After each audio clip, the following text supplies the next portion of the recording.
Yon mga bossing, magandang araw sa inyong lahat. Welcome back po ulit sa ating YouTube channel. Ngayong gabi po, meron tayong pull out na Wrangler na dito din po nabuo sa ating munting garahe. Bali, ito po yung kanyang bumper niya. Ayan po kung mapapansin nyo, meron po siya dyang pinakasungay or yung design po ng bumper niya. Ayan, winch lang po ang kulang dyan, and meron din po siyang pinaka sombrero or kilay sa kanyang grills. Ayan, fabricated lang po yan mga boss, and kung makikita nyo yung kanyang mismong hood lock is stainless, kasi yung goma po mga bossing na pang Wrangler is madaling mapunit, kaya stainless ang nilagay natin. And yung mags nya, ayan kung mapapansin niyo, bago po yung mags nya, size 15, and ayan po yung series ng gulong, 31 by 10.5 ang kanyang gulong. Bali, size 15 po yung sukat ng rim nito.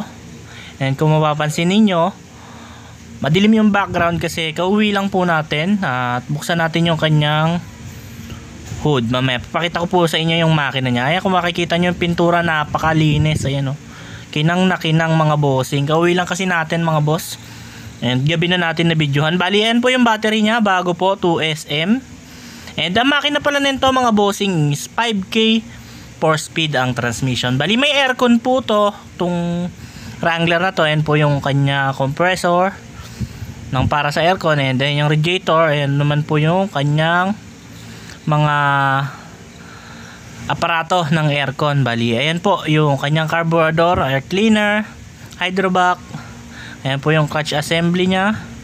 Kompleto po mga boss, and bagong wiring din po pala to, itong unit na to. Madilim lang po talaga kasi nga yun po. Pasensya na po kayo kasi nga gabi na natin to na i-review. Pero pipilitin ko pa rin po mapakita sa inyo. Ayan, bali iuwi po tong unit na to ng Pampanga, Florida Blanca. Ito po. Ayan, bali yan yung engine bay nya. Napakalinis mga bossing. Ayan po, may tukod na rin po siya sa hood. Ayan, or yung hood stick nya. Ayan o. Ganda mga bossing. Lalo na sa umaga tong unit na to. And ito naman po yung kanyang harap. Kung mapapansin ninyo, napakaganda po. Ayan po yung kanyang mismong kilay. Ayan, masungit na masungit yung dating niya. Ayan o. Kung umaga to mga bossing, talaga namang napaka-pogi nito kung nai-vlog natin ng umaga. And ito po yung kanyang fender na fiberglass. Ayan, or carbon fiber. And ayan naman yung windshield nya, napakalinis tingnan mga bossing. Yung design nito mga boss, kung hindi ako nagkakamali, parang yung sa Jimny na pa-box. Pero ito modified to, Pilipino ang may gawa. Bali, punta naman tayo sa may loob nya mga boss. Ayan naman po yung kanyang pinto. Ayan, may upholstery na po. Ayan yung salamin nya, working din po yung kanyang mga salamin. Bali, manual po yan na ibababa at na itataas. Ayan yung kanyang labasan ng aircon. May stereo na po, and yung flooring nito mga bossing is checkered. Kung mapapansin nyo, ayan yung mismong pintura. And ito po yung bangko nya. Ayan yung loob nya mga bossing oh. Napakaganda. And ito naman sa likod nya, makakasakay dito siguro mga tatlong tao mga boss, pangkaayusan. May speaker na rin. Yung dalawang armrest nya sa gilid. Ayan po yung kanyang flooring. Black and white po yung mismong motif ng unit na to. Ayan, may roll bar din siya sa loob. Ayan, bukod pa sa mismong bubong, may roll bar din po. And ayan, may handbrake din po kasama sa pintura, yung handbrake. And ito po yung kanyang upuan, napakaganda po. Ayan po siya mga bossing, napakalinis po. And ito naman po tayo sa likod. Ayan yung view. Ayan, naka-flash na po tayo para makita nyo po. Talagang hindi lang po natin na i-video to ng umaga. Kung hindi, napakaganda po nito. Ayan po yung gulong nya sa likod. Pare-parehas po yan. 5 po yung mismong gulong nya. And ayan yung under chassis nya mga boss. Ayan, napakalinis po. Medyo alikabok lang po yan yung mga yan. And may the rest na kalawang, pero napakalinis po nitong unit na to overall. Ayan, hindi naman po tayo perfecto mga Pilipino. Syempre, meron pa rin pong masasabi yung mga viewers natin dito na talaga namang nambabash Ang masasabi ko lang sa inyo, bumuo na lang po kayo ng sarili nyong idea. Dahil idea po namin ito. Ito po yung kanyang carrier.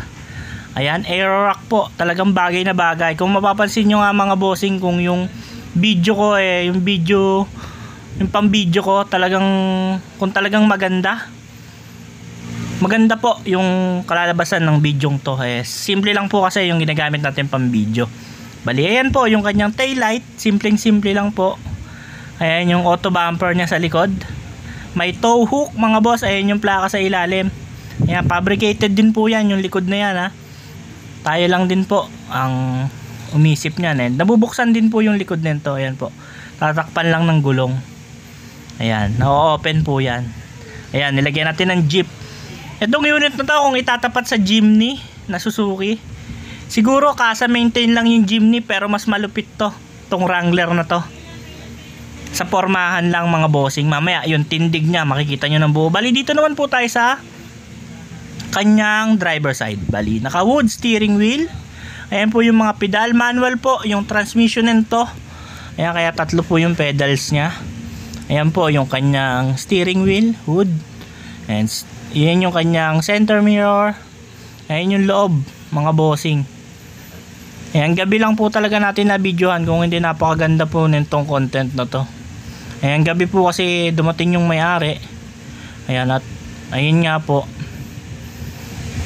kaninang umaga wala po tayo. Ayan po, kung mapapansin nyo yung pintura, talagang nalilimahid. Mahihiya pong kumapit ang alikabok kung mapapansin ninyo. Napakapogi nitong mukha nito mga boss.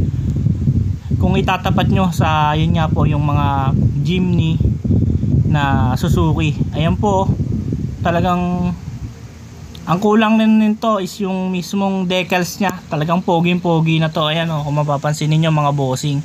Ayan, Team Silverchair rin po ang nagbuo nyan. Ayan, sa mga gusto po ng ganyan,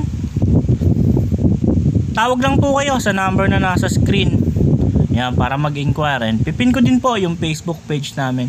Ayan, kung mapapansin ninyo mga bossing, napakaganda nung design nitong unit na to. Ibang iba sa mga Wrangler na nailabas dito sa Imus. Kung mapapansin nyo, talaga naman pong simpleng-simple lang yung dating niya pero rock. Bali, ayan po mga bossing, ulitin ko sa mga gusto po ng ganitong unit, made to order po yan. Mag-range po yan ng mga 350 hanggang 400,000.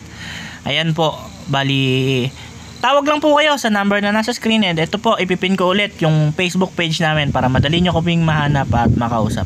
Bali, bago nyo po lisanin ang video ito, huwag nyo pong kalimutan i-click ang subscribe button para lagi kayong updated sa mga video na ilalabas namin patungkol sa mga ginagawang owner type Jeep. Yun lamang po.